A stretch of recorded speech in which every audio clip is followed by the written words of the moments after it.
এবারের দল বদলে যেন টাকার বস্তা নিয়ে মাঠে নেমেছে লিভারপুল।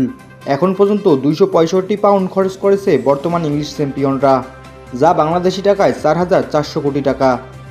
তবে কিছু ইংলিশ গণমাধ্যম দাবি করছে আলেকজান্ডার ইসাক সহ আরও কিছু ফুটবলারের জন্য আরও প্রায় 150 থেকে 200 মিলিয়ন খরচ করতে প্রস্তুত অলরেড।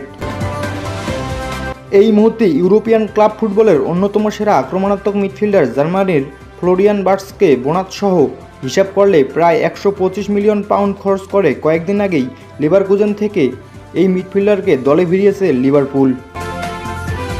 অলরেডরা সর্বশেষ দলে ভিড়িয়েছে 23 বছর বয়সী ফরাসি স্ট্রাইকার হুগো একেটিককে।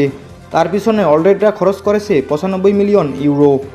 এছাড়াও এই দল বদলে 40 মিলিয়নে রাইট ব্যাক জেরেমি ফিনফ্রম এবং 46.9 মিলিয়নে লেফট ব্যাক মিলোস কেরকেসকে সহ মোট 7 ফুটবলারকে দলে ভিড়িয়েছে আর্নে স্লটের লিভারপুল। ক্লাব ছেড়েছে ট্রেন্ট আলেকজান্ডার-আর্নল্ড, হার্ভে ডেভিস, জেরেল কোয়ানসা সহ মোট 6 ফুটবলার। ক্লাব ছাড়তে পারেন 2 তারকা ফুটবলার ডারউইন নুনিয়েজ ও লুইস দিয়াজ। ভালো প্রস্তাব পেলে এই 2 ফুটবলারকে ছাড়তে প্রস্তুত অলরেড।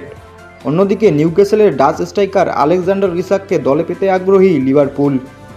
ইতিমধ্যেই চলছে আলোচনা, ইসাকের জন্য 80 থেকে 100 মিলিয়ন পাউন্ডের মতো খরচ করতে প্রস্তুত অলরেড। গুঞ্জন আছে রিয়াল মাদ্রিদের ব্রাজিলের উইঙ্গার রদ্রিগোর উপর নজর আছে বর্তমান ইংলিশ চ্যাম্পিয়নদের। অন্যদিকে লিভারপুল ডিফেন্ডার ইব্রাহিম কোনাতেকে দলে বেরাতে চায় রিয়াল মাদ্রিদ। 2026 সালে চুক্তি শেষ হতে যাওয়া কোনাতের সাথে অবশ্য চুক্তি নবায়ন করতে চায় ইংলিশ ক্লাবটি। কিন্তু যদি কোনাতেকে ধরে রাখা না যায় তাহলে হয়তো কোনো এক নামি দামি ডিফেন্ডারকে পেতে মাঠে নামতে হবে লিভারপুলকে। লিমন খান, খেলাবেলা।